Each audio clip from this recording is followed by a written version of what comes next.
Hello दोस्तों, क्या हाल है आप सभी के। I hope all is well. आप सभी अच्छे होंगे, उम्मीद करता हूँ मैं ऐसी। ठीक है। तो आज क्या हमारा सेशन चल रहा है साथियों, एमसीक्यू बेस्ड फास्ट रिवीजन करा रहे हैं हम आप सभी का। फास्ट रिवीजन एमसीक्यू के तौर पे एंशिएंट इंडिया, उसके बाद मिडिवल इंडिया, और फिर उसके बाद फास्ट आपका ये मॉडर्न इंडिया। तीनों ही सेशन आपके कवर अप हो जाएंगे।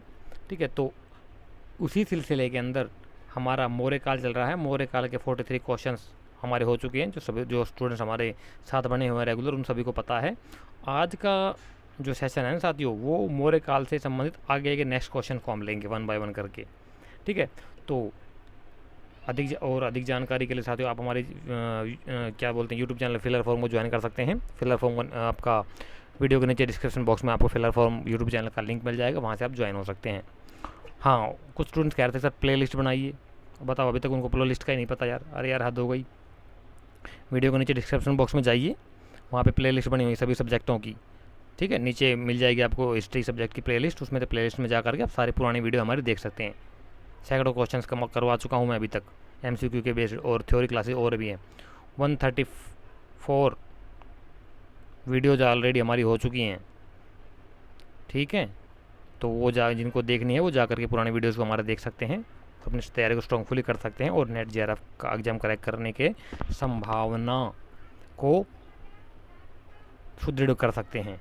ठीक है। तो आज का जो क्वेश्चन है साथ, क्वेश्चन नंबर 44 यानी कि आज का क्वेश्चन नंबर फर्स्ट, वो कहता है कि शंख लिपि के लेख निम्नलिखित स्थल के स्तूप अवशेष से प्राप्त हुए हैं। बताइए क्या कहता है कि शंख लिपि के लेख निम्नलिखित स्थल के स्तूप अवशेष से प्राप्त हुए हैं। तो बताइए साथियों, कहाँ से प्राप्त हुए हैं शंख लिपि के अवशेष।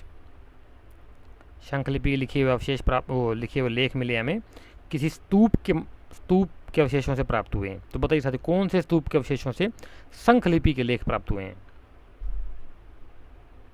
क्वेश्चन नंबर 44 का राइट आंसर बताइए फटाफट।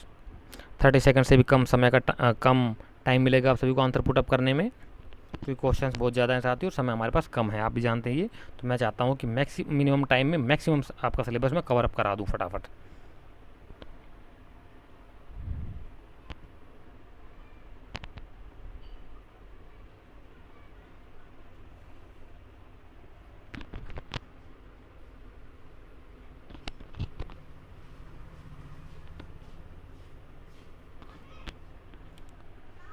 तो साथियों, क्वेश्चन नंबर 44 यानी कि आज का क्वेश्चन नंबर फर्स्ट का जो राइट आंसर है वो है ऑप्शन नंबर बी, फर्स्ट और फोर्थ,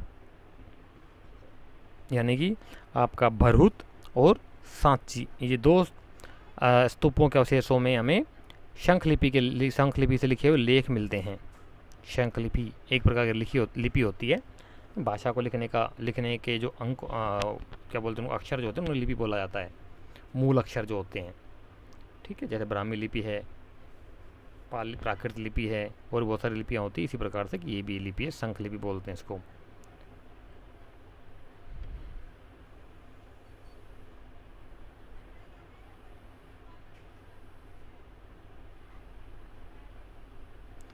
मेगास्थनीज के अनुसार भारत में अकाल नहीं पड़ता था और ना ही यहाँ पर दास प्रथा थी। दूसरा कहता है कि इसने पांड्य राज्य में 365 ग्राम बताया और यहाँ की शासिका पांड्या को बताया। तीसरा कहता है कि पाटलिपुत्र के सैन्य एवं नगर प्रशासन का विस्तृत विवरण कौटिल्य देते हैं। और चौथा कहता है कि मेगास्थनीज के अनुसार भारतीयों के पास लिखित कानून था। इसमें से कौन से क्वेश्चन असत्य हैं, कौन से 2 पॉइंट जो असत्य पूछा है। उपरोक्त कथनों में से असत्य कथन बताइए, कौन से कथन असत्य हैं, जो गलत है वो चूज करने हैं आपने। बताइए फटाफट।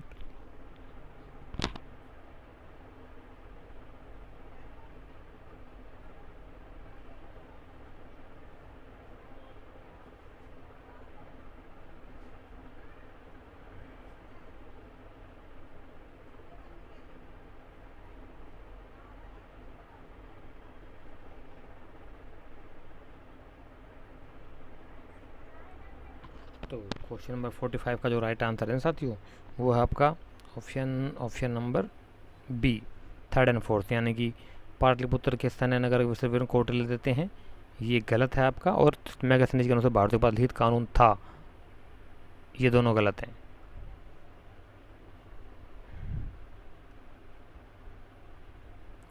नेक्स्ट क्वेश्चन आपके सामने क्या कहता है, क्वेश्चन नंबर 46, मौर्य प्रशासन में परिहार शब्द प्रयुक्त है। परिहार का अर्थ क्या होता है साथियों? एक एडमिनिस्ट्रेटिव टर्म है, प्रशासनिक इकाई है, प्रशासनिक टर्मिनोलॉजी, एडमिनिस्ट्रेटिव टर्मिनोलॉजी या प्रशासनिक शब्द है एक। परिहार, उसका क्या अर्थ निकाला गया है? मौर्य प्रशासन की बात हो रही है। Question number 46।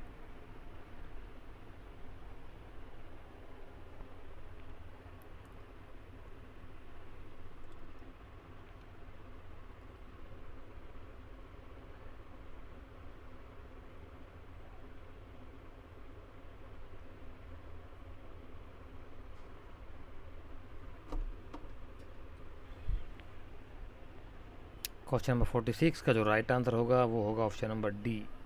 करों में छूट को कहा गया परिहार मौर्य शब्दावली में, मौर्य प्रशासन में। क्वेश्चन नंबर 47 कहता है कि अशोक के किस स्तंभ पर सभी 7 अभिलेख हैं? ऐसा कौन सा स्तंभ अभिलेख है जिसके ऊपर सातों के सातों अभिलेख खुदे हुए हैं उसके?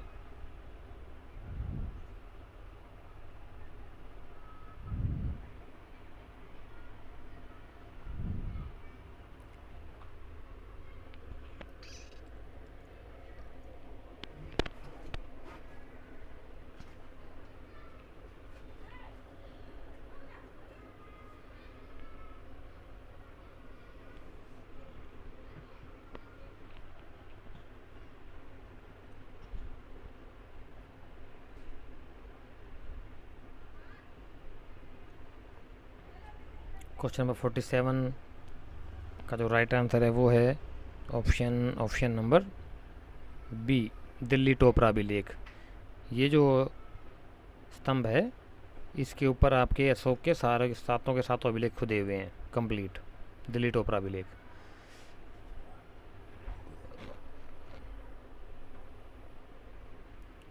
अर्थशास्त्र में कितने तीर्थ प्रशासनिक विभागों का उल्लेख मिलता है? बताइए साथ, इंपोर्टेंट क्वेश्चन है कि अर्थशास्त्र में कितने तीर्थ यानी कि प्रशासनिक इकाई होती है, प्रशासनिक विभाग होते हैं उनके। मंत्रालय कह सकते हैं आज के संदर्भ में, मंत्रालय है ना, स्वास्थ्य मंत्रालय, जल संसाधन मंत्रालय, इस प्रकार से गृह मंत्रालय, स्वास्थ्य एवं खेल मंत्रालय, इस प्रकार जो मंत्रालय होते हैं, मिनिस्ट्रीज होती हैं, उन्हें उस समय का तीर्थ कहा गया।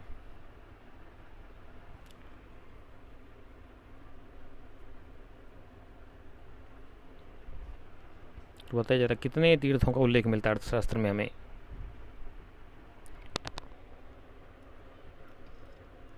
तो 48 क्वेश्चन का जो राइट आंसर था वो है ऑप्शन नंबर डी, 18 तीर्थों का उल्लेख मिलता है हमें अर्थशास्त्र में। क्लियर? आगे चलते हैं साथियों। नेक्स्ट क्वेश्चन क्या कहता है कि मौर्य काल में पिंड कर एक कर था। पिंड कर किसे कहा जाता था?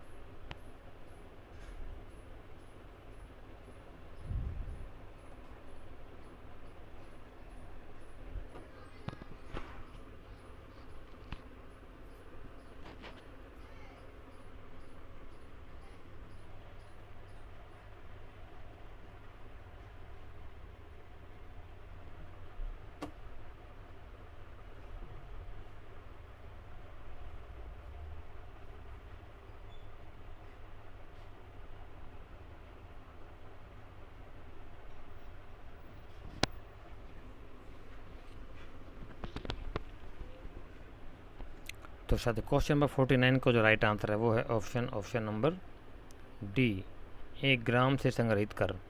हैं, गांव से जो एक गांव से जो पूरा इकट्ठा टैक्स कलेक्शन करके उगाया जाता था ना, उसे पिंड करके संज्ञा दी गई है। पिंड का सब समझ जाते हैं सभी लोग, पिंड का मतलब गांव ही होता है पंजाबी भाषा में भी होता है साथ ही, और एक पाली भाषा में भी पिंड होता है। ठीक है, हालांकि बुद्ध दर्शन से जुड़े विद्वान मानते हैं कि पाली और प्राकृत से ही जो पंजाबी भाषा में कुछ शब्द लिए गए, जिनमें से पिंड भी एक शब्द है। ठीक है, बुद्धिस्टों का ये मानना है, क्या कह सकते हैं भाई। अब क्वेश्चन नंबर 50 कहता है कि मौर्य काल में समापा का समीकरण किससे स्थापित किया जा सकता है। इम्पोर्टेंट क्वेश्चन है। जो मौर्य काल में जो समापा जो नगर था, वो आधुनिक नगर को वो उसका आधुनिक नाम क्या है, ये क्या इस प्रकार से भी इसे कह सकते हैं। मैं अभी सोच ही रहा था यार इसके बारे में ना, और यही क्वेश्चन आ गया। कहते हैं ना, think of devil and devil appears, वही बात हो जाती है कभी कभी, जैसा आप सोचते हो वैसा ही हो जाता है। इसलिए साथियों हमेशा अच्छा सोचा करो, पॉजिटिव सोचा करो, पॉजिटिव वे में रहा करो, पॉजिटिव लोगों के साथ रहा करो, एनर्जेटिक लोगों के साथ रहा करो। नहीं तो नेगेटिव लोग आपको भी नेगेटिव वे में डाल देंगे वो लोग, ठीक है ना। इसलिए बुरी संगत से अकेला भला।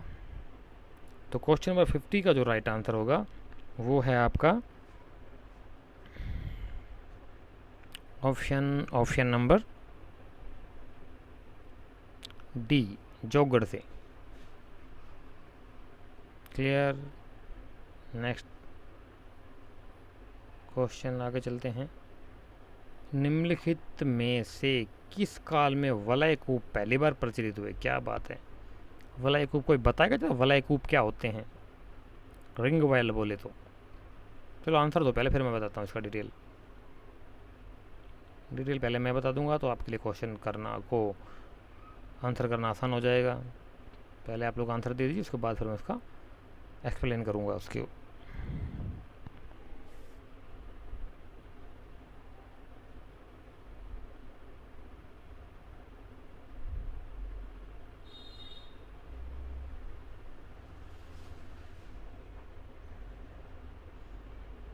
तो क्वेश्चन नंबर 51 का जो राइट आंसर है ना, वो है साथियों ऑप्शन नंबर ए। मौर्य काल में सबसे पहले वलय कूपों का प्रचलन हुआ था। वलय कूपों देख सकते क्या होता है। वलय कूप मतलब एक प्रकार के कुएँ ही होते हैं, जिसमें कि मान लीजिए ये कुआं हम खोदना स्टार्ट किया हमने ज़मीन के ऊपर से, ठीक है, और इसी के अंदर ही मान लीजिए,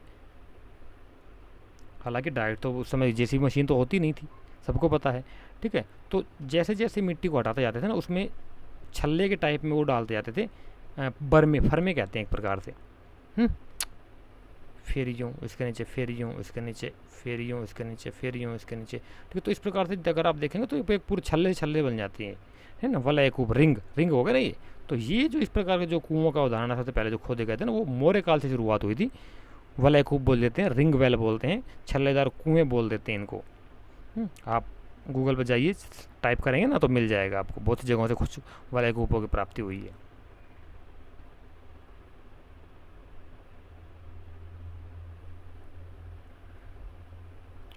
तो नेक्स्ट क्वेश्चन कहता है कि किस संप्रदाय के प्रति दशरथ का झुकाव था। दशरथ जो क्या बोलते हैं आपका, ये इसमें था मौर्य राजा था ना, कि दशरथ हुआ था मौर्य शासक, उसका झुकाव कौन से धर्म के प्रति था। बौद्ध, जैन, आजीविक, लोकायत, कौन से मत के प्रति उसका तरफ झुकाव था। जैसे अशोक का झुकाव पूरा का पूरा बौद्ध धर्म के प्रति था, इसी प्रकार पूछ रहा है हमसे।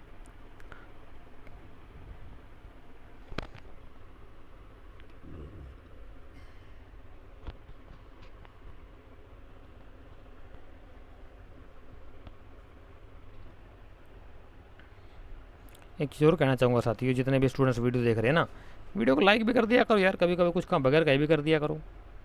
क्या दिक्कत है, कुछ जोर पड़ रहा है क्या, कोई तकलीफ होती है क्या लाइक करने में। आंसर पुटअप करते हो, बीच में लाइक भी कर दिया, या स्टार्टिंग में जैसे क्लास ज्वाइन करते हो लाइक कर दिया करो वीडियो को, उसमें थोड़ा मुझे अच्छा लगता है। व्यूज़ ज़्यादा आते हैं, लाइक बिल्कुल नाम चाह रहे आते हैं, क्या बात है, कर दिया करो यार लाइक, क्या फ़र्क पड़ता है उससे, टच ही तो करना है बस खाली, उसमें कौन से आपका कुछ जा रहा जेब से, बताओ। हद हो गई यार, लाइक भी नहीं करेंगे वीडियो को तो डिसलाइक कर दिया करो, बताया करो डिसलाइक करने का रीज़न।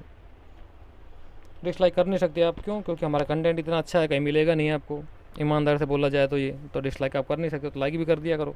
क्या दुश्मनाई निकालनी यार, कुछ तकलीफ़ है क्या, पता नहीं यार क्या होगा। खैर इसका जो राइट आंसर होगा 42 का ये होगा सी, आजीविक संप्रदाय के प्रति उसका झुकाव था दशरथ का, जो कि मौर्य काल का राजा था। क्लियर। आगे चलते हैं तो ज़रा बताइए आगे जाने से पहले, आजीविक संप्रदाय के संस्थापक मोगलीपुत्र तिस्स जिस महिला के घर में ठहरते थे, जहाँ पर उनकी कार्यशाला थी, उस महिला की जाति क्या थी? करवा चुका हूँ ऑलरेडी क्वेश्चन मैं आप सभी को, नेट का आया क्वेश्चन है।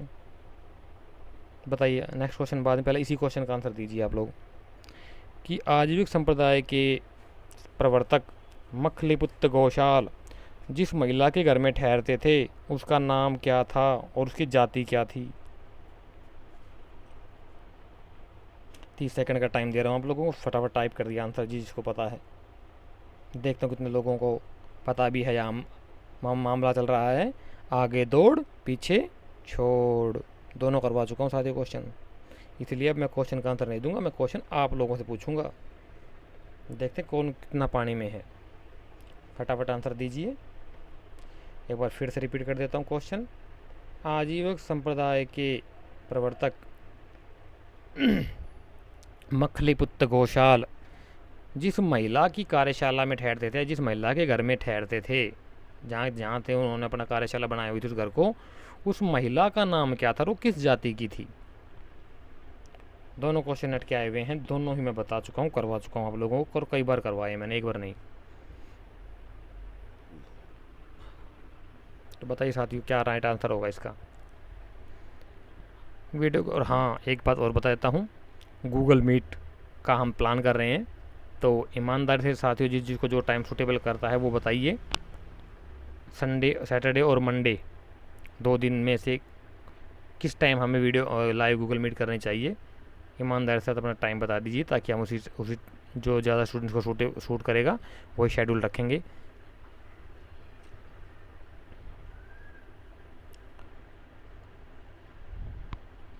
तो इसका जो राइट आंसर है साथियों वो है, उस महिला का नाम तो था हलाहल, ठीक है, और उसकी जाति थी कुम्हार, कुम्हारिन थी, मतलब वो मटके बनाते हैं ना, पोट मेकर जो होते हैं, मटके बनाते हैं जो लोग चाक के ऊपर मिट्टी के बर्तन बनाते हैं, कुम्हार जिन्हें कहा जाता है, वो उसी जाति, कुम्हारिन जाति से संबंध रखती थी, और महिला का नाम था हलाहल।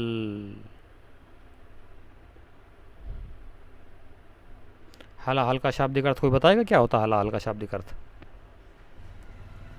खैर छोड़ो यार, मत जाओ डीप में। कहाँ? निम्नलिखित में से कौन जिला एवं ग्राम के मध्य स्तर पर कर संग्रहण के लिए उत्तरदायी था? क्या बात है, जिला एवं ग्राम स्तर पूछा है, साथ ध्यान दीजिए, ऐसे तुक्के मत मारा करो, पहले क्वेश्चन को समझा करो, 2 से 3 बार क्वेश्चन पढ़ो, अगर नहीं समझ में आता है तो बार बार पढ़ो क्वेश्चन को, उसके बाद आंसर करने का प्रयास किया करो। ऐसे नहीं क्वेश्चन एक बार पढ़ा फटाक से आंसर दे दिया, गलत हो जाता है, शब्दों का जाल बिछा होता है क्वेश्चन में ही। निम्नलिखित में से कौन जिला एवं ग्राम के मध्य स्तर पर कर संग्रहण के लिए उत्तरदायी था? Question number 53।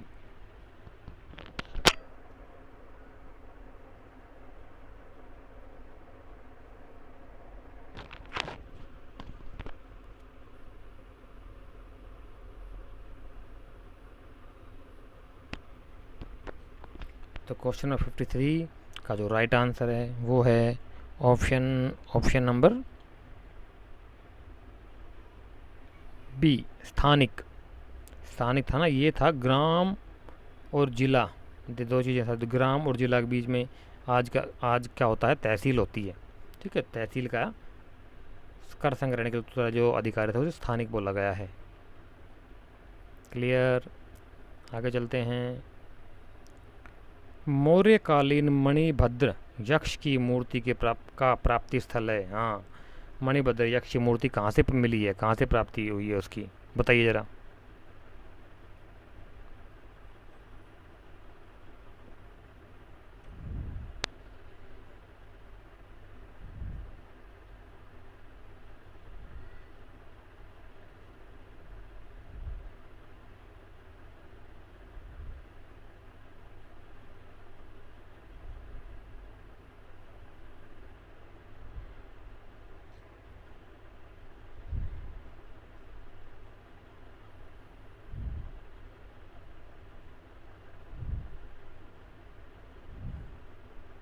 क्वेश्चन नंबर 54 का जो राइट आंसर है वो है साथियों option number C, Mathura.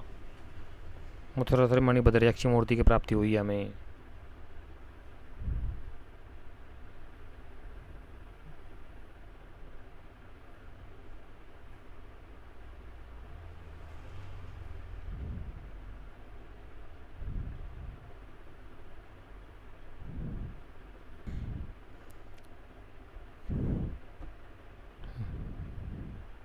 Mathura clear हो गया। नेक्स्ट क्वेश्चन आपके सामने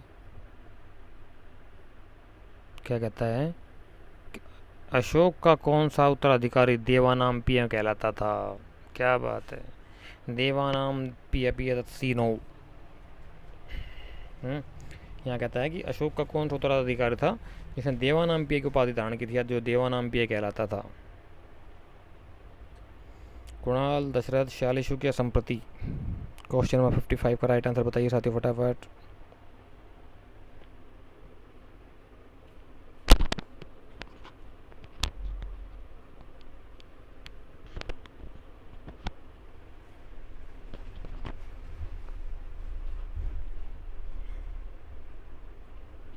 क्वेश्चन नंबर 55 का जो राइट आंसर है वो है ऑप्शन नंबर बी, दशरथ का की उपाधि देवानाम पीए थी।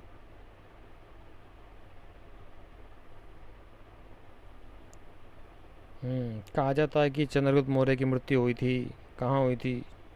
सिंपल क्वेश्चन है, टीजीटी के लेवल का क्वेश्चन आ गया।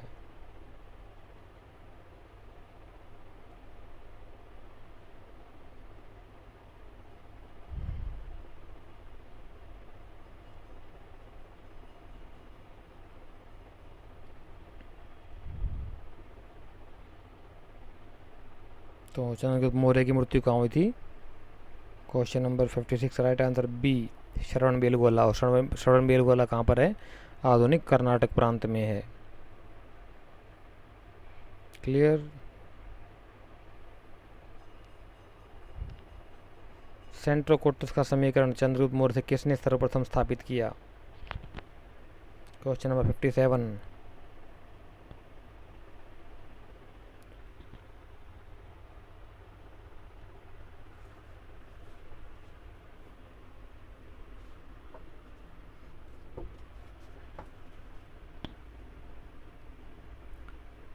ग्रीक संस्मरणों में उल्लेखित एक राजा का नाम मिलता है सेंट्रोकोटस या सेंट्रोकोप्टस।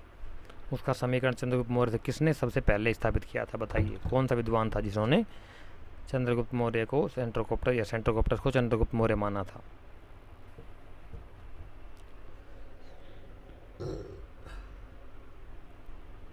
तो क्वेश्चन नंबर 57 का जो राइट आंसर था तो वो है ऑप्शन नंबर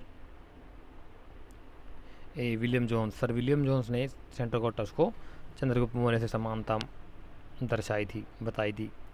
हालांकि नई रिसर्च जो आई उसमें मना कर दिया गया है कि सेंट्रोकोप्टस अलग राजा था, विशाखाचार्य था, वो चंद्रगुप्त मौर्य नहीं था।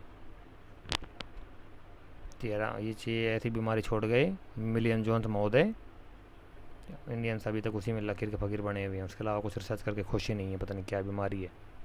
एक इंडियन सालों की इनकी सबसे गंदी आदत है कि कॉपी बहुत जल्दी कर लेते हैं इंडियंस लोग, इसलिए वर्ल्ड के अंदर इनके ऊपर विश्वास कम करते हैं लोग। ये कॉपी चोर होते हैं, निकम्मे नालायक। कॉपी करने में नंबर 1 मिलेंगे, चाइना की तरफ फटाक से कॉपी मार देंगे उसकी। अपना दिमाग नहीं लगाएंगे, कुछ नई रिसर्च करेंगे नहीं, कॉपी उठाई उसको चोरी करके पब्लिश करा लिया, छुट्टी अपने नाम से। इंडियंस की बात कर रहा हूँ, भारतीय अलग है उनसे। इंडियंस में, भारतीय में, हिंदुस्तानी में, आर्यवर्तियों में फ़र्क होता है साथियों। ऑफलाइन क्लास होती है ना तो मैं सारी बात बताता आप लोगों को, लेकिन ऑनलाइन क्लास है, इतना समय हमारे पास होता नहीं है कभी जिन चीज़ों में टाइम लगाएं। क्वेश्चन नंबर 58 बताइए साथियों, 1 और 2 का मैच करना आपने। एक का में दिया हुआ है शासक और दूसरे में दिया हुआ है उनसे संबंधित राजदूत। तो बताइए कौन से शासक के समय कौन सा राजदूत था। सिंपल सा क्वेश्चन है यार, मिला लो आराम से।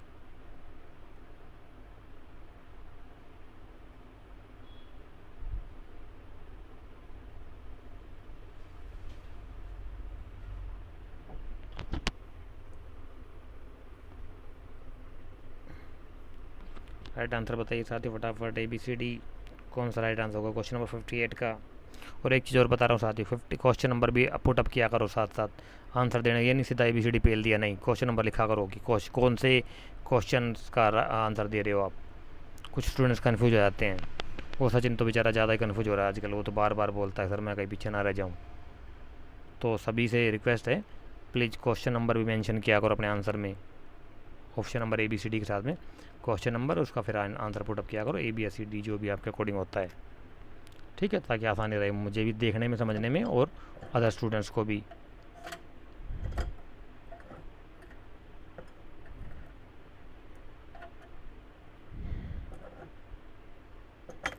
तो क्वेश्चन नंबर 58 का जो राइट आंसर है साथियों वो है ऑप्शन नंबर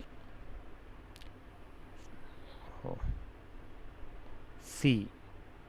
चंद्रगुप्त मौर्य के समय में सबको पता है साथियों मैगस नहीं जाया था, इंडिका लिखी थी, ठीक है। बिंदुसार के समय मैं करवा चुका हूँ आपको कि डायमेकस आया था, ठीक है। अशोक के टाइम पीरियड में डायोनिसियस था राजदूत, और भागभद्र के समय में कौन आया था, हेलियोडोरस, जिसने कि बेस नगर का अभिलेख खुदवाया था। भागवत धर्म का जो प्राचीनतम आपका अभिलेख प्रमाण है हेलियोडोरस का बेस नगर अभिलेख, जो कि ग्रीक राजदूत था, और भागभद्र के या भागभद्र के राज्य में आया था। उस समय राजा भागभद्र था और हेलियोडोरस के समय में आया था। उसने बेस नगर में विदिशा है, आधुनिक विदिशा जो है बेस नगर, जो उसमें अपना भागवत धर्म का से संबंधित एक पिल्लर गढ़वाया था, स्तंभ खुदवाया था। वो उसका क्या बोलते हैं, भागवत संप्रदाय का, भागवत धर्म का प्राचीनतम अभिलेख प्रमाण है, ठीक है। तो ज़रा बताइए हेलियोडोरस के अभिलेख जो वो है क्या बोलते हैं बेस नगर का वो जो स्तंभ है उसके ऊपर कौन सी मूर्ति लगी हुई है, कौन से जानवर की मूर्ति है। आपके लिए आज का सवाल सिंपल है यार, आसान क्वेश्चन है, दे सकते हो आसानी के साथ इसका आंसर, कोई ख़ास मुश्किल नहीं पूछता मैं। मौर्य काल में शिक्षा का प्रसिद्ध केंद्र था, सिंपल क्वेश्चन, बताइए जरा कौन सा क्वेश्चन था मौर्य काल में शिक्षा का प्रसिद्ध केंद्र कौन सा था।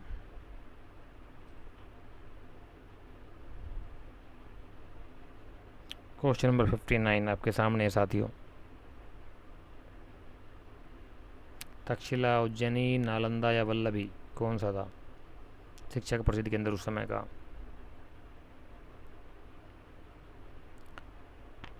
तो क्वेश्चन नंबर 59 का जो राइट आंसर है सबको पता है इसका, तो ठीक है, ऑप्शन नंबर ए तक्षशिला था।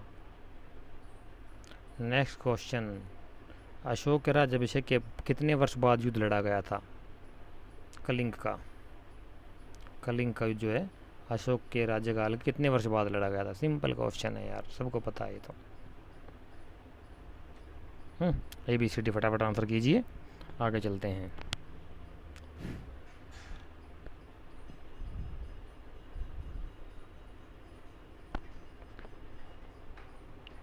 तो इसका जो राइट आंसर है साथी वो है ऑप्शन नंबर, सबको पता होगा क्वेश्चन नंबर 60 का राइट आंसर तो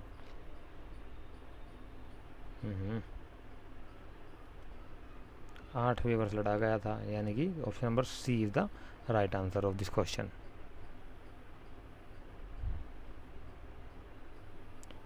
तो आगे क्वेश्चन क्या कहता है कि क्या आगे 61 पुनर्वर्धन अधोलिखित किस स्थान से समीकृत किया जाता है, बताइए। पुनर्वर्धन आधुनिक किस स्थान से स्थापित किया जाता है, ओडिशा और उत्तरी बंगाल। COD मैं यहाँ पे लिख देता हूँ क्योंकि यहाँ पे थोड़ा आया नहीं है, सी इसमें कहाँ चला गया, हाँ यहाँ से टाइप कर देता हूँ। ऑप्शन सी जो है ना वो है असम, और ऑप्शन डी जो है वो है आपका विदर्भ। तो ज़रा बताइए इनमें से चारों में से राइट आंसर कौन सा होगा कि पुनर्वर्धन किस स्थान से समीकृत किया जाता है, किस स्थान को पुनर्वर्धन माना गया है। ए है ओडिशा, बी है उत्तरी बंगाल, सी है असम और डी है आपका विदर्भ। पुनर्वर्धन, क्या बात है, ऐसे ऐसे नाम मिलते थे हिस्ट्री के अंदर भाई साहब, ओहो हो, आत्मा तृप्त हो जाती मेरी तो, सही बता रहा हूँ मैं आपको।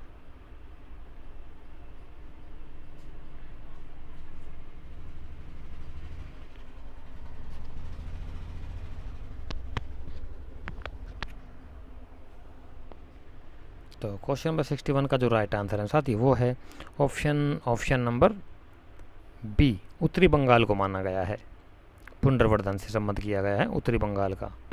क्लियर। तो साथियों 61 क्वेश्चन हमारे हो चुके हैं यहाँ तक। अब नेक्स्ट क्वेश्चन जो है आपके सामने क्या कहता है, क्वेश्चन नंबर 62 कहता है कि अशोक ने कितने वर्ष में लुम्बिनी की यात्रा की थी। लुम्बिनी की यात्रा अपने राज्यकाल के कौन से वर्ष में अशोक ने लुम्बिनी की यात्रा की थी, बताइए जरा। सिंपल क्वेश्चन है बिल्कुल।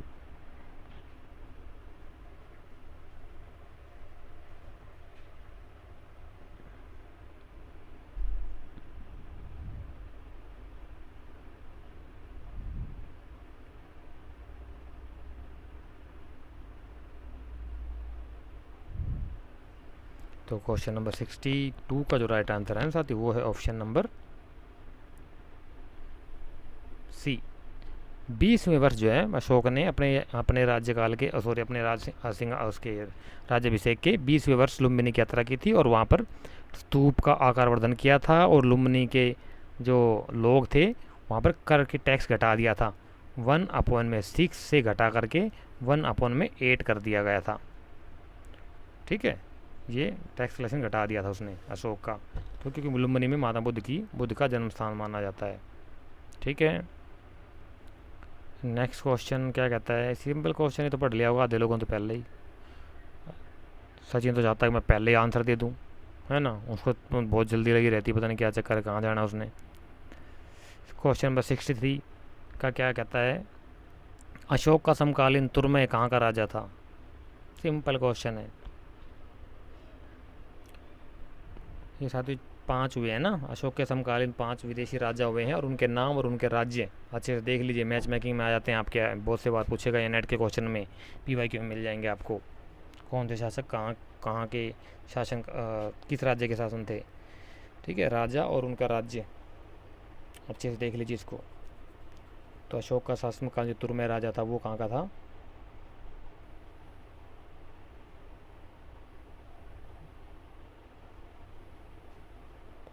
वो था आपके मिस्र का। 63 का फर्स्ट हो जाएगा राइट आंसर। ठीक है, मिस्र का तुर्मे। निम्नलिखित में से किसने सिकंदरिया में भारतीय ग्रंथों के अनुवाद को सुरक्षित रखने हेतु एक पुस्तकालय की स्थापना की थी। क्या बात है, देखा साथियों, सिकंदरिया में अलेक्जेंड्रिया में भारतीय ग्रंथों के अनुवाद को सुरक्षित रखने के लिए एक राजा था जिसने कि वहाँ पर लाइब्रेरी का निर्माण किया था, पुस्तकालय की स्थापना की थी। बताइए कौन सा था वो राजा। सिकंदरिया, अलेक्जेंड्रिया जिसको बोलते हैं आप।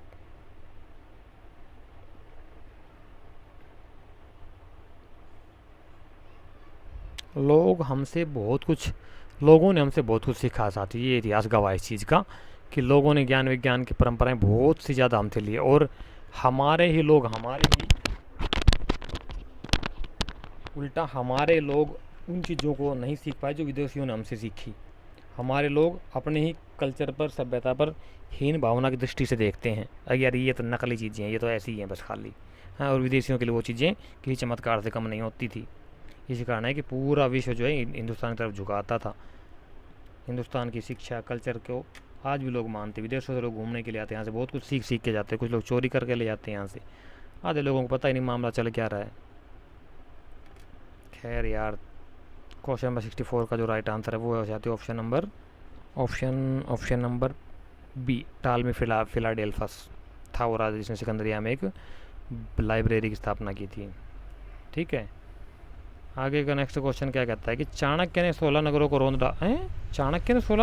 डाला तथा बिंदुसार को पूर्व से पश्चिम समुद्र तट के भूभाग का स्वामी बना दिया। चाणक्य ने कहा 16 नगरों को रोंद डाला यार।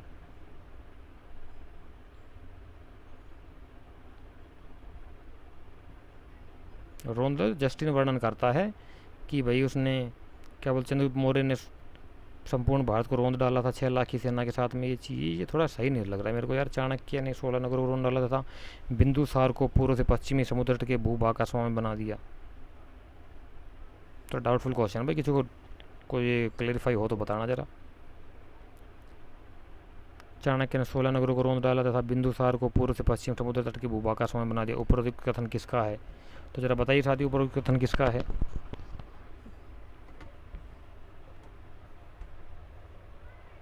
ये ठीक भी हो सकता है यार क्वेश्चन देखा जाए तो, क्योंकि चंद्रगुप्त मौर्य के जाने के बाद में तो चाणक्य था। और चाणक्य के समय में फिर वो क्या बोलता है, बिंदुसार राजा भी हुआ था उसके समय में। बिंदुसार के समय में भी चाणक्य था मंत्री उसका, बाद में इनकी अनबन हो गई थी। बिंदुसार का जन्म चाणक्य के सामने ही हुआ था। सिजेरियन पद्धति के माध्यम से बिंदुसार का जन्म हुआ था। जो रानी को जहर देते हैं तो रानी को बचाना मुश्किल होता है, तो फिर चाणक्य सलाह देता है कि रानी को, राजा बच्चे को रानी को देख के मेरे से बताया जाता है। फिर चंद्रगुप्त कहता है कि कोई बात नहीं, बच्चे को बचाओ। तो बिंदुसार को उस समय रानी के बॉडी में ज़्यादा जहर फैल चुका होता है, तो रानी की तबीयत खराब हो चुकी होती है। तो फिर सिजेरियन ऑपरेशन के माध्यम से पेट पे चीरा लगा करके बिंदुसार को निकाला जाता है। क्योंकि इसके मस्तक पर एक बिंदु होता है, इसलिए इसका नाम बिंदुसार पड़ा। सारी थ्योरी क्लासेस में सारा कुछ पढ़ा चुका हूँ आप लोगों को, जो पुराने स्टूडेंट्स हैं उन सबको पता है। तो 65 जो क्वेश्चन का जो राइट आंसर है साथी, वो है option number D, Taranath. Lama Taranath कहता है इस बात को।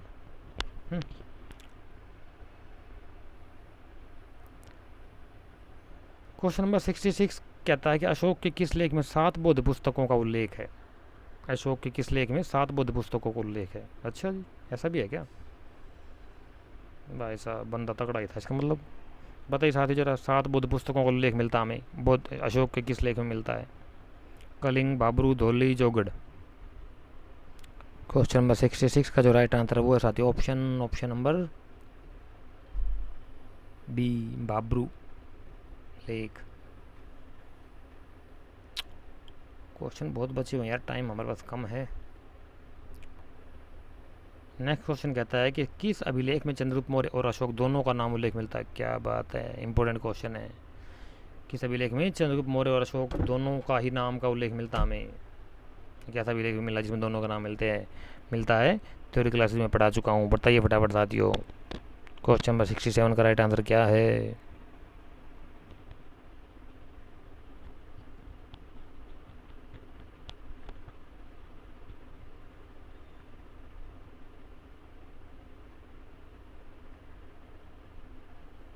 तो क्वेश्चन नंबर 67 का जो राइट आंसर वो है ऑप्शन नंबर बी, रुद्रदमन का जूनागढ़ अभिलेख। सेकंड बी एडी 150 एडी के आसपास का है रुद्रदमन का जूनागढ़ अभिलेख, जिसमें कि चंद्रगुप्त मौर्य और अशोक दोनों का ही नाम का उल्लेख मिलता है।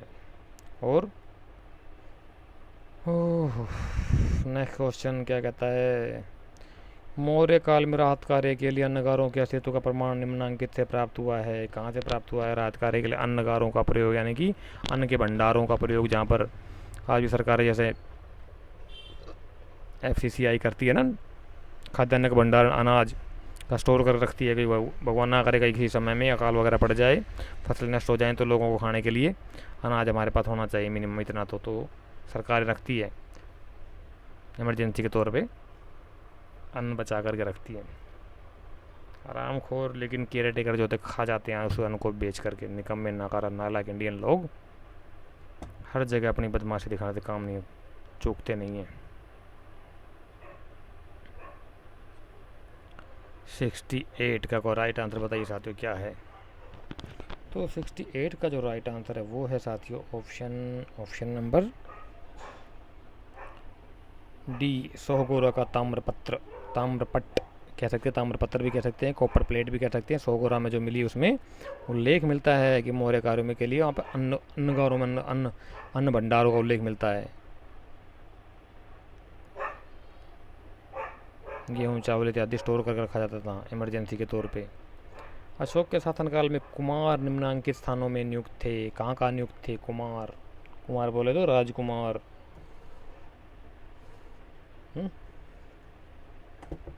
बढ़िया बढ़िया जगहों पर राजकुमारों को नियुक्ति की जाती थी। और कुछ जगहों पर गवर्नर, राज्यपालों को भी नियुक्त की जाती थी। तो बताइए कहाँ का कुमारों को नियुक्ति की गई थी? अशोक के शासनकाल की बात हो रही है। Question number 69।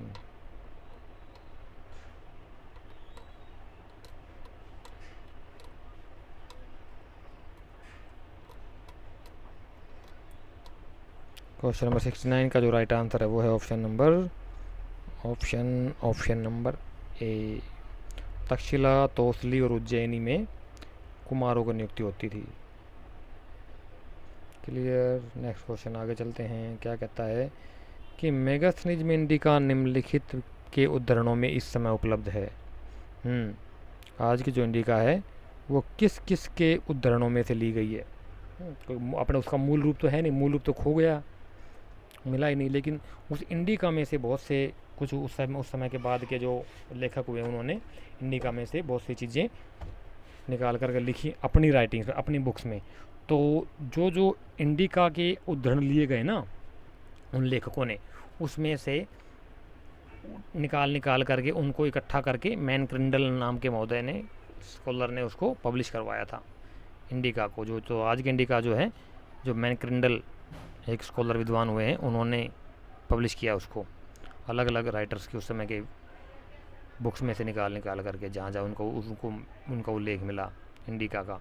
तो बताइए साथियों कौन कौन से राइटर्स थे जिन्होंने इंडिका का उल्लेख किया अपनी बुक्स वगैरह में। स्ट्रैबो, एरियन, डायोडोरस, टालमी, कौन कौन से वो थे।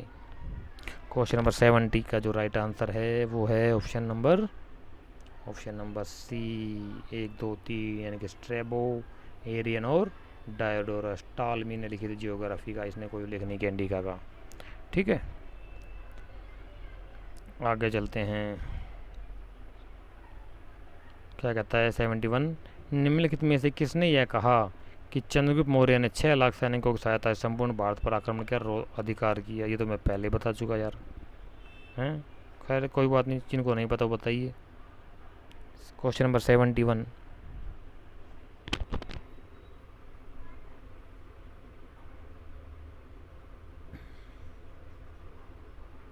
हाँ उसने कुछ दूसरा स्टेटमेंट दी थी भाई। हाँ उसने ये कहा था कि भारतीयों ने अपने गले से उतार फेंका जुआ, दास्ता का जुआ अपने गले से उतार फेंका। हाँ वो ठीक है।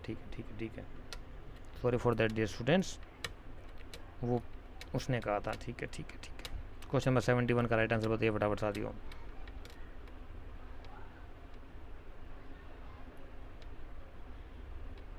चंद्रगुप्त सिकंदर के बाद चंद्रगुप्त मौर्य के शासनकाल में भारतीयों ने गुलामी का दास्ता का जुआ अपने गले से उतार फेंका, ये कहा था जस्टिन ने। और ये जो क्वेश्चन नंबर 71 की स्टेटमेंट है ना कि चंद्रगुप्त मौर्य ने 6 लाख सैनिकों की सहायता संपूर्ण भारत पर आक्रमण किया, रोंद डाला, अधिकार किया, वो कहा था ऑप्शन नंबर सी, प्लूटार्क ने। क्लियर। क्वेश्चन नंबर 72 कहता है कि अशोक कितने योजन तक धम्म विजय का दावा करता है। क्या बात है, धम्म विजय ना कि धर्म विजय। ओरिजिनल को ओरिजिनल रहने दिया करो यार, पाली और प्राकृत में रखा करो इन चीज़ों को, तो ज़्यादा आसानी से समझ में आ जाएगी आपको। उस समय हिंदी नहीं थी। तो 72 का जो राइट आंसर है साथी वो है ऑप्शन नंबर बी, 600 योजन तक कहता है वो। तो ज़रा बताइए एक योजन में कितने किलोमीटर होते हैं।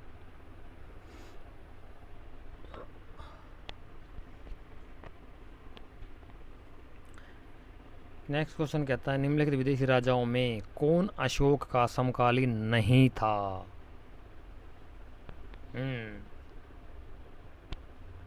कौन सा शासक था जो अशोक के समकालीन नहीं था, बताइए साथियों। क्वेश्चन नंबर 73,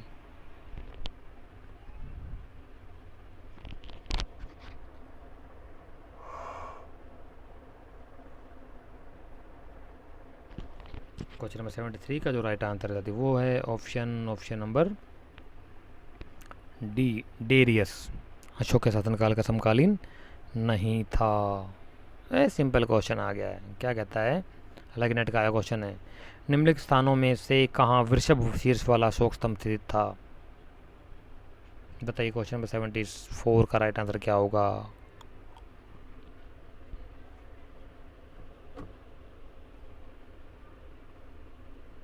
सिंपल क्वेश्चन है यार, आसान क्वेश्चन है, इसका तो आंसर देख सकते हो। सही राइट आंसर दिया करो सारे स्टूडेंट, चाहे नए हो चाहे पुराने हो, कोशिश किया करो राइट आंसर देने का, दिमाग पर थोड़ा जोर डाला करो। क्वेश्चन उसमें क्या हुआ, अभी तो प्रैक्टिस चल रही है आपकी। एग्जाम हॉल में ना ऐसे क्वेश्चन आएंगे आपके सिर के ऊपर से जाएंगे, ध्यान रखना, मैं बार बार बोलता हूँ। तो क्वेश्चन नंबर 74 का जो राइट आंसर है वो है कहाँ से मिला है? वृषभ वाला शीर्ष स्तंभ रामपुरवा से मिलता है। वृषभ बोले तो बुल, बैल, बैल है उसकी चोटी के ऊपर, वो रामपुरवा से मिला है अशोक स्तंभ। बुद्ध धम्म एवं संघ के प्रति अशोक की प्रगाढ़ आस्था का उल्लेख निम्नलिखित में से किस अभिलेख में मिलता है? बुद्ध धम्म में प्रगाढ़ आस्था थी उसका, उसमें बहुत कुछ लिखा है उसमें, उस अभिलेख में। तो कौन सा अभिलेख है जिससे कि बुद्ध की प्रगाढ़ आस्था का उल्लेख मिलता है हमें? बुद्ध में, धम्म में और संघ में उसकी प्रगाढ़ आस्था थी। क्योंकि गर्मी बहुत हो रखी भाई साहब, रही पूछो मत बस। ओफो, इतनी ज़बरदस्त गर्मी हो रखी है। अपने आप को बचा के रखो साथियों, अपनी एनर्जी को स्टोर करके रखो थोड़ा सा। डिहाइड्रेशन का शिकार हो जाओगे ना, तो खान पान अच्छा लिया करो, डाइट वाइट लिया करो, दही लस्सी अच्छे से लिया करो इन दिनों में, और पानी ज़्यादा पिया करो।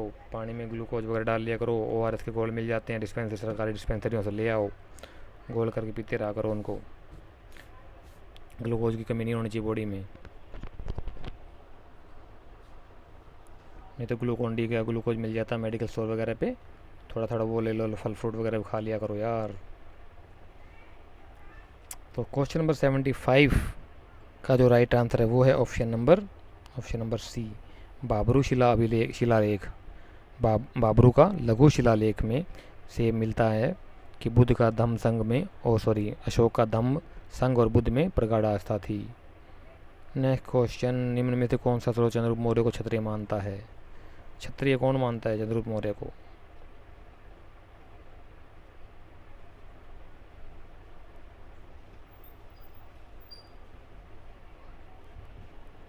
सेवेंटी 76 का जो राइट आंसर है वो है ऑप्शन नंबर डी, महापरिनिर्वाण सूत्र बौद्ध धर्म ग्रंथ है, ये मानता है। सिंपल क्वेश्चन कहता है कि मैगसेसे के अनुसार पाटलिपुत्र नगर एक समिति के द्वारा शासित था जिसमें सदस्यों की संख्या थी, कितनी थी सदस्यों की संख्या? 40, 15, 10, 30। थ्योरी क्लासेस में करवा चुका हूँ डिटेल में।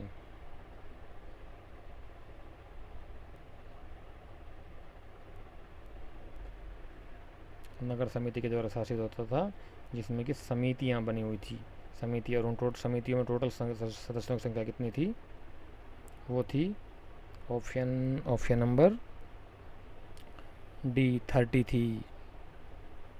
5 × 6 = 30 ऐसे आएगा ये। क्लियर? 6 समितियाँ थी, पता नहीं 5 समितियाँ, उसमें 6 सदस्य 5 सदस्य होते थे, तो 6 5 30 सदस्य थे टोटल उनमें। ठीक है, नेक्स्ट क्वेश्चन कहता है क्या कि अशोक ने अपने किस शिलालेख में 8वीं जातियों का उल्लेख किया है? सिंपल क्वेश्चन है यार, हिदायत देता है ना वो, चेतावनी देता है कि या तो ये जातियाँ जो है सुधर जाएं, नहीं तो इनके दंड का विधान भी है। चेतावनी देता है कि जीव हिंसा करना बंद कर दें, प्राणियों को मारना बंद कर दें, शिकार खेलना बंद कर दें, नहीं तो राज्य उन्हें दंड देगा। चेतावनी देता है। बहुत सारी जातियों को, कई जातियों को उल्लेख मिलता है जिनमें एक 8वीं जाति भी मिलती है उसमें। क्वेश्चन नंबर 68 का जो राइट आंसर है वो है 78 का जो राइट आंसर वो है ऑप्शन नंबर डी, 13वें लेख में अभिलेख में कहता है अशोक, चेतावनी देता है। क्वेश्चन नंबर 79 कहता है कि अभिलेख निम्नलिखित में से किसने मौर्यों को पारसी घोषित किया? तो साला पागल आदमी था, बताओ यार, हद होगी, पारसी कह रहा हूँ उन्हें, मौर्यों को। इसकी अपनी अलग ही कहानी चल रही है।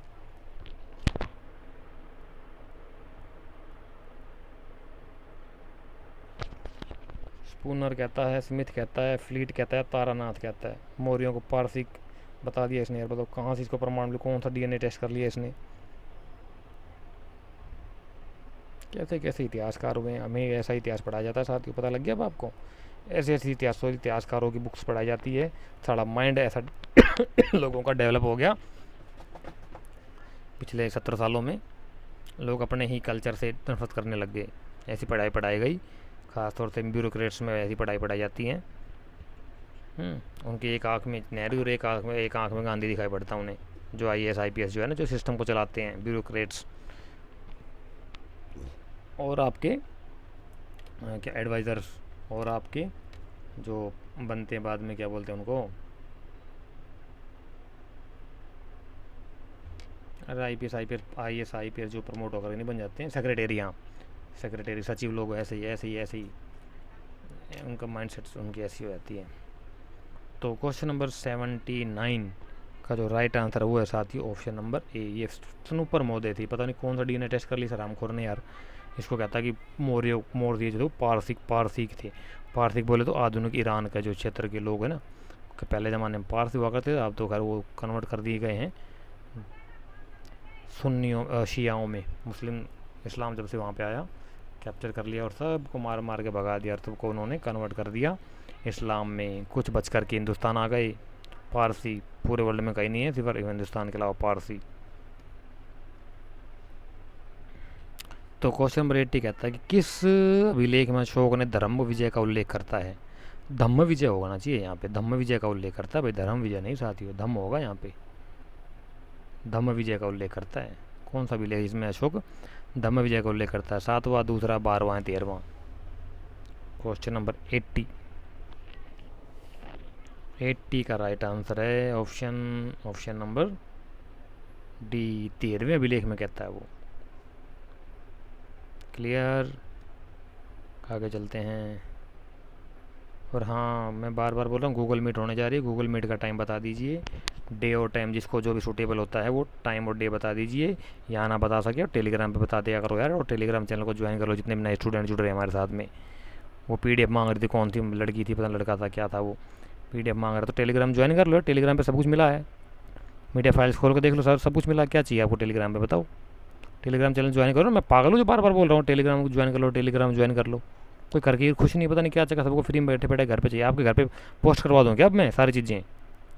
टेलीग्राम पे जाकर देख लो, मीडिया फाइल्स में मिल जाएगा सारा कुछ यार।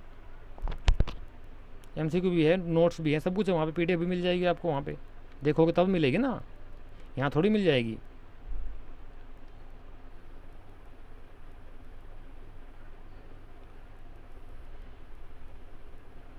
क्वेश्चन नंबर 81 कहता है कि 14 शिलालेखों की श्रृंखला के अन्यत्र प्राप्त संस्करणों में से किन शिलालेखों को स्थान न देकर उसके स्थान पर धौली और जोगड़ से प्राप्त कलिंग के पृथक शिलालेखों को उत्कीर्ण किया गया है? कुछ ज़्यादा बड़ा नहीं हो गया यार? 14 शिलालेखों की श्रृंखला के अन्यत्र प्राप्त संस्करणों में से किन शिलालेखों को स्थान न देकर उनके स्थान पर धौली और जोगड़ से प्राप्त कलिंग के पृथक शिलालेखों को उत्कीर्ण किया गया है? बताइए साथियों कौन कौन से वो, जिन्होंने हटा करके ये दो जोड़ दिए उसमें।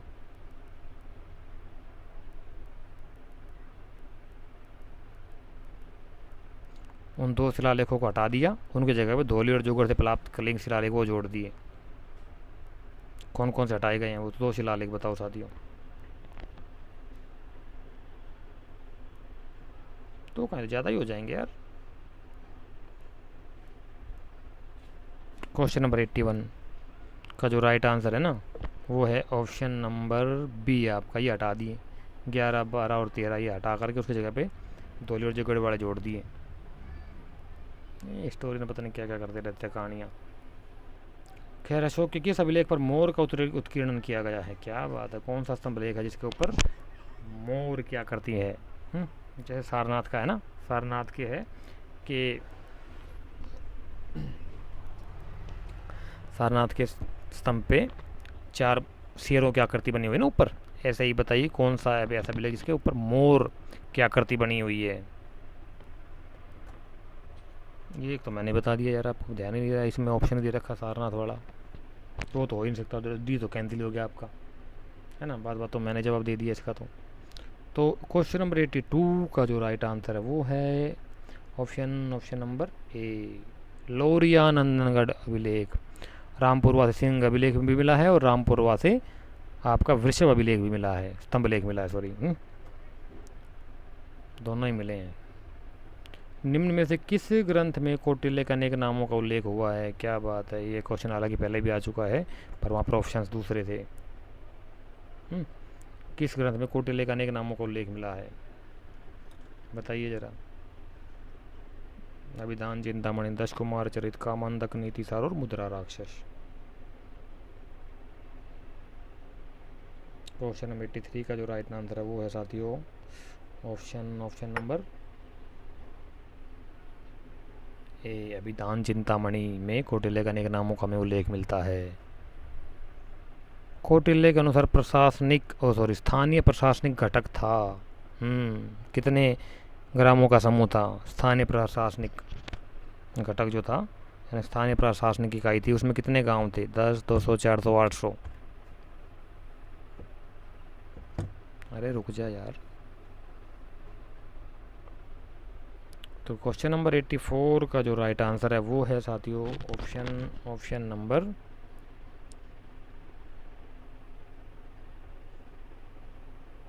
डी। 800 ग्रामों का समूह था। इसको फिर आगे डिवाइड कर दिया गया था। तो निम्नलिखित 85 कहता है कि निम्नलिखित अशोक के शिलालेख 12 जो गिरनार में मिला है, गिरनार कहाँ है? गुजरात में। गिरनार गुजरात, हाँ, में निम्नलिखित में से किन अधिकारियों का संदर्भ दिया गया है? हाँ, कौन कौन सा अधिकारियों का संदर्भ मिलता है गिरनार अभिलेख में? शिलालेख नंबर 12। कौन? धर्म महामात्र, स्त्राध्यक्ष महामात्र, राजयुग और प्रादेशिक में से कौन कौन से अधिकारियों का उल्लेख मिलता है हमें अशोक के गिरनार शिलालेख नंबर 12?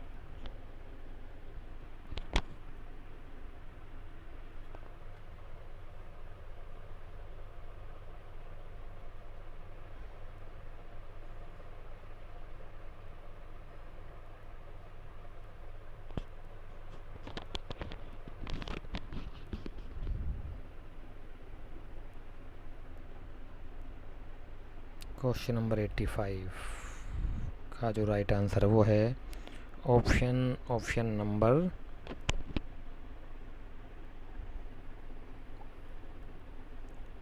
Number A. फर्स्ट और सेकंड धर्म महामात्र का उल्लेख मिलता है और त्रयाध्यक्ष महामात्र का उल्लेख मिलता है यहाँ पर। ठीक है, इन दोनों का उल्लेख मिलता है शिलालेख नंबर 12 में, गिरनार शिलालेख में। कुमार संवत्स का उल्लेख करने वाला अशोक का अभिलेख है। कुमार संवत है? नहीं, संवत्स ही है ये। कुमार संवत थोड़ी ना था। कुमार का तो कहीं उल्लेख नहीं मिलता। कुमार संवत का तो कुमार संवत्स होगा, यानी कि एक राजकुमार का नाम हो सकता है कि एक राजकुमार संवत्स का उल्लेख करने वाला अशोक का अभिलेख कौन सा है जिसमें राजकुमार संवत्स का उल्लेख मिलता है, कुमार संवत्स का उल्लेख मिलता है? मास की गुर्जरा, सन्नति, पनगुड़िया, बताइए कौन से में?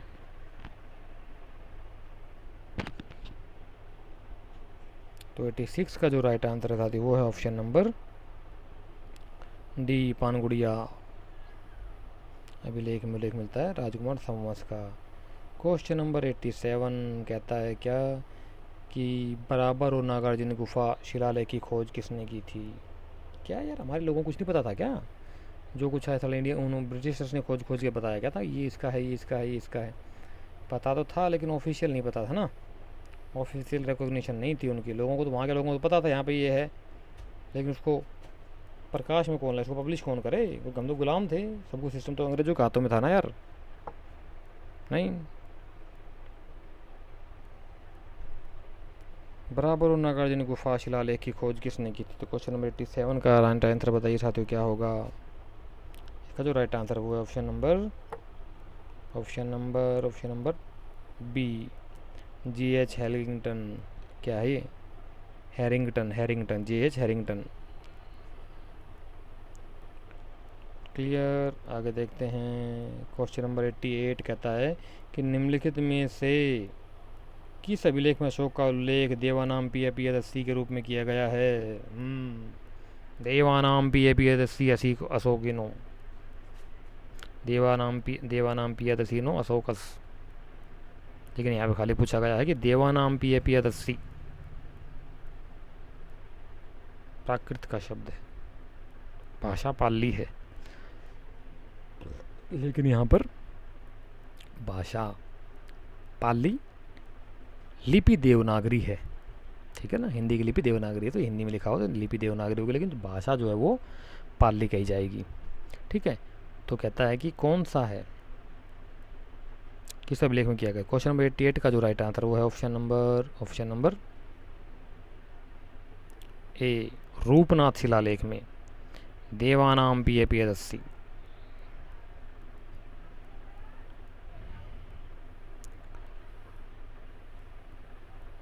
मैच मेकिंग का क्वेश्चन आ गया, सिंपल सा क्वेश्चन है, आसानी के साथ कर सकते हैं आप लोग इसको।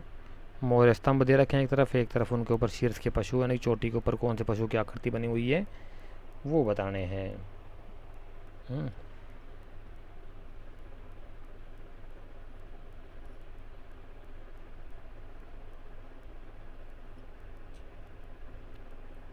ऐसे क्वेश्चन को हल सॉल्व करने के लिए मैंने बताया था आपको साथियों कि आपको एक या दो पॉइंट्स ऐसे होने चाहिए जिनको आप 100% श्योर होगी ये इसी के साथ मैच करेगा, तभी आप इनको सॉल्व कर सकते हो, अदरवाइज मुश्किल है। तो क्वेश्चन नंबर आपका जो ये है 89, इसका जो राइट आंसर है वो है ऑप्शन नंबर बी। देख सकते हो कैसे बनेगा, आपको एक या दो 100% श्योर होने चाहिए। जैसे मान लीजिए अभी मैंने बताया आपको कि रामपूर्वा अभिलेख वृषभ से संबंध है, तो रामपूर्वा वृषभ से संबंध कर देंगे हम, तो यानी कि ये सी का फर्स्ट हो जाएगा। तो अब इन लाइन में ढूंढ लीजिए कि सी का फर्स्ट कहाँ पर है, ये सी है, इस लाइन देखिए फर्स्ट कहाँ पर आ रहा है, तो ये फर्स्ट आ गया आपका, यानी कि इसमें एक ही सी में एक ही फर्स्ट है, तो ये लाइन पूरी आपकी राइट आंसर हो जाएगी। सिंपल, आप मैच करके देख लीजिए। ए का सेकंड यानी कि बसाड़ बखीरा का सिंह अभिलेख, सिंह और आकृति। संकिसा का थर्ड आ जाएगा आपका यानी कि गज, ठीक है। रामपुरवा का वृषभ हो ही गया आपका, और रुमिंदे अभिलेख में स्तंभ लेख में अश्व यानी घोड़े की आकृति है। इस प्रकार से आ जाएगा, तो इसका राइट आंसर क्या होगा, ऑप्शन नंबर बी। इस प्रकार से सोल्व कर सकते हैं आप।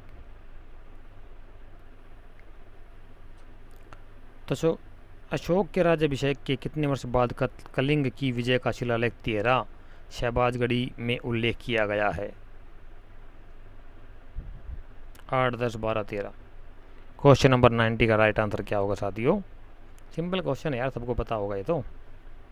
बताइए राइट आंसर क्या होगा इसका? इसका जो राइट आंसर है वो होगा साथियों ऑप्शन नंबर 90 का ऑप्शन नंबर ए 8 वर्ष। सबको पता है यार कि अशोक के राज्याभिषेक के 8वें वर्षीय जो कलिंग युद्ध लड़ा गया था, उसी समय ये निर्गत करवाया गया था शिलालेख नंबर 13 शहबाजगढ़ी राजाज्ञा। इसे शहबाजगढ़ी राजाज्ञा ही बोला गया है, ठीक है। क्वेश्चन नंबर 91, बहुत क्वेश्चन हो गया रात तो।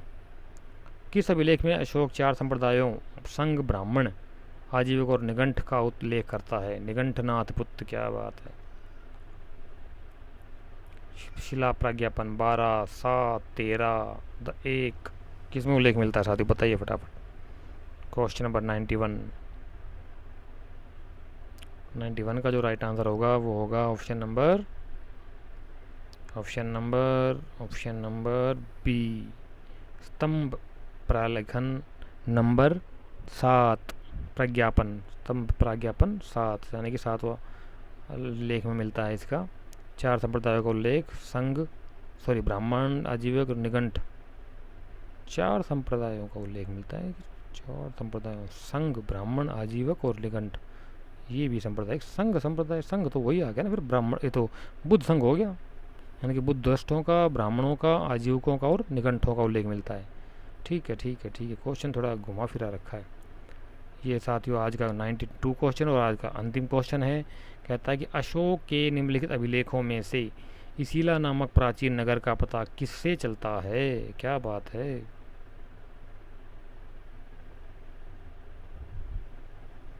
कौन सा अभिलेख है जिसमें इसीला नामक प्राचीन नगर का उल्लेख आता है? कौन से अभिलेख में आता है?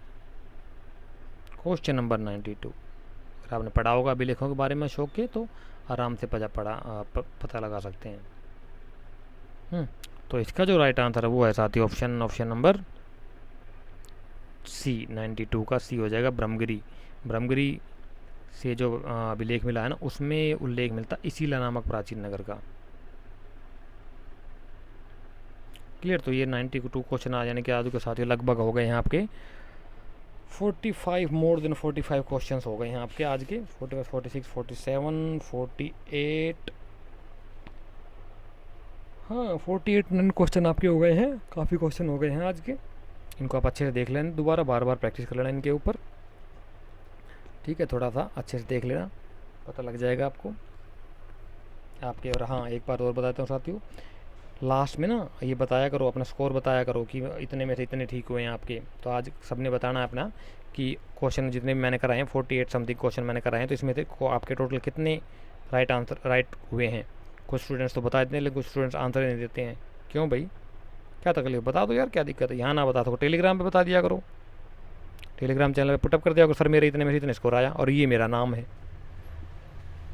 ना, तो मुझे पता लग जाएगा कि यहाँ पे कौन सा स्टूडेंट की तैयारी कैसी है। फिर मैं उसको थोड़ा उसी हिसाब से गाइड करूँगा थोड़ा। आप कुछ मूवमेंट ही नहीं करोगे तो मैं क्या बताऊँगा आप लोगों को। आप लोगों को PDF चाहिए, सर दे दो PDF, कहाँ से ला कर दे दें भाई। टेलीग्राम पर जाकर ढूंढ लो, मिल जाएगी, उसके अंदर मीडिया फाइल्स के अंदर पड़ी हुई ढेर सारी PDF, जिसको जो चाहिए ले लो उसमें से।